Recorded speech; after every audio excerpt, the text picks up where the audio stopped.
in athletic parlance, the glitzy world of Formula One is the sprint, and touring cars the glamorous middle distance events, then rallying is very definitely the marathon.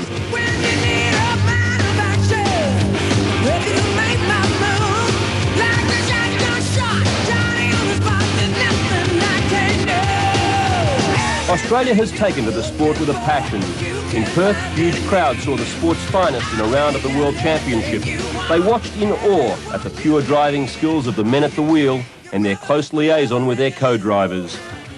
Well, now you can see the acceleration. Watch the different attitudes as the drivers stalk the lines out. Now, of course, the navigators have all been around this circuit taking pace notes, Colin. So they're calling the shots the whole way round. The driver, his job just to steer the car, put it at the right place, brake in the right place, but his eyes are sitting beside him. Well, that's at a time when the recession we had to have has the motor industry in a headlock, one company is taking a giant stride forward. Subaru will be a major contender in the 1992 Australian Rally Championships and today proudly announces the formation of Team Subaru.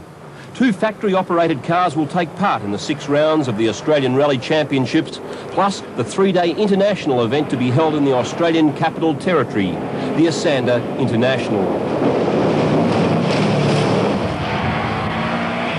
In Group A, we will enter a Subaru prepared by ProDrive in the United Kingdom, the same firm that prepares Subaru's entrance in the World Rally Championships.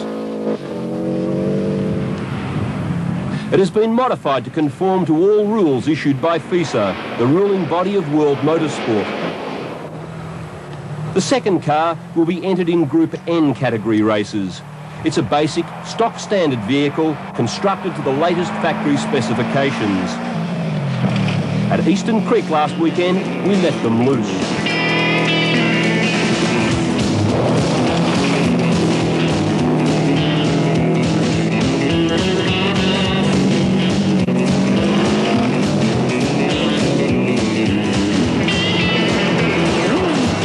In our Group A entry, we are proud to announce that Possum Bourne, a man with impeccable rallying credentials, will be at the wheel. Co-driver will be Roger Freet, a man who in the past has managed to mix his occupation as nuclear physicist with his love of motorbikes. In Perth, Possum was forced out of the World Championship after 5 stages. Yeah, we were going really good, yeah, and it's just a problem with the gearbox. It broke a shaft that's never happened before, but, you know, this is a pretty new car. It's only a year old in the competition, and unfortunately, I was the unlucky one to find a problem, you know. They're seeing how long things would last, and obviously it had been in that car too long, and it should have been changed before that, but that's how you learn these things, by experience, not by guesswork. Who better to take us on a guided tour of this Group A contender? Okay, now we're in the car. The first thing you probably notice is the dash, and it's actually so void of gauges. We have a custom-made dash in here, and the only thing I really need is a rev counter. The lights are for problems we have, you know, the oil light, things like that might go wrong. And the reason we don't have any gauges is if you move over to the other side here, we have a computer screen, and my co-driver, he just looks at all the things that go along in the car, what happens, monitors the oil pressure, fuel level, air temperature, every other thing you can think of. Also, the mechanics get this information at the end of the stages with the data log system, which is under the dash over here, and we can plug it into our laptop computer at the end of the stages, and it'll run through everything that happens in the car and basically tell us if there's any problems or anything like that. All these things here, instead of switches, we have these cutouts, which are supposedly much safer, and if any problem happens, if we get a short or anything like that, they just turn themselves off automatically.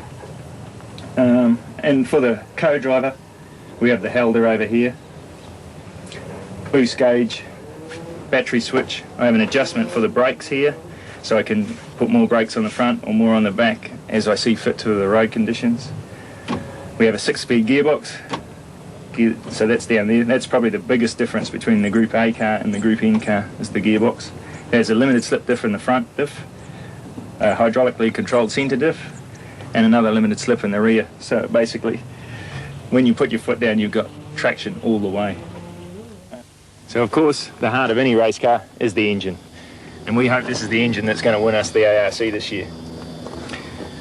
To start with, the first thing you notice is the huge alternator here. That's to run the lights so we can see at night. It's 180 amp. That'll run Pukekohe, we reckon, where I come from. And then the rest of it is pretty near standard to look at. The big difference is being a better system for the water, bigger air cleaner, and some shielding for the heat off the exhaust and that. Because of the boost we run, the exhaust temperatures get so high, we have to protect the car and where I sit and the co-driver and the wiring and that type of thing. So all in all, it's what's inside the engine that gives us the 300 horsepower that we hope will be enough to win the championship. In the Group N Subaru, Robert Herridge will drive. His co-driver will be a former Australian champ, Mark Nelson from South Australia.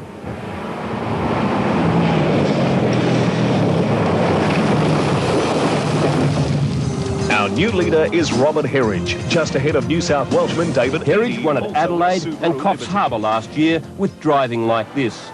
The Subaru Liberty of Robert Herridge and co-driver Steve Vanderbilt cruises to its first win. And with 2 rounds to go, the Herridge team leads the VP Australian Rally Championship.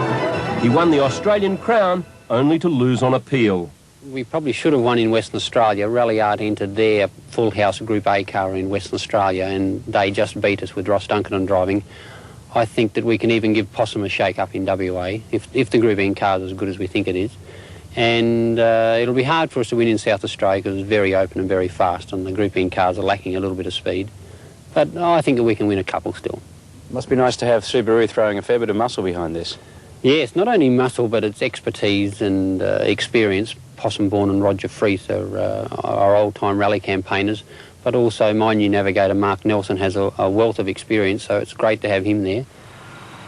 The formation of Team Subaru and the company's decision to enter rallying on a major scale comes after dramatic rises in car sales over the last 4 years.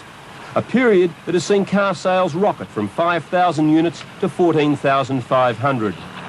It's been a period that has firmly established Subaru's inherent advantage of constant four-wheel drive and the increasing demand for the new turbocharged models.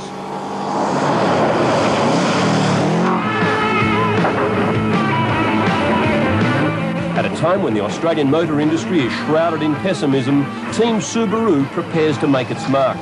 It's a show of faith in the car, in the skills of our drivers, co-drivers and mechanics, and in the sport of rallying. I really think Rob will be hard to beat in Group N, and I'm hoping we'll be hard to beat in Group A. So, you know, the main aim, and if everything went fantastic, we'd like to come back first in Group A, first in Group N, or PRC as they call it here.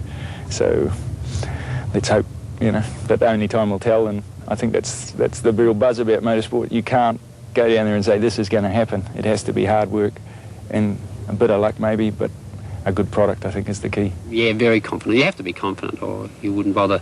Subaru would have to be confident to put this much money up and this much effort up. But I'm sure that their efforts will be rewarded.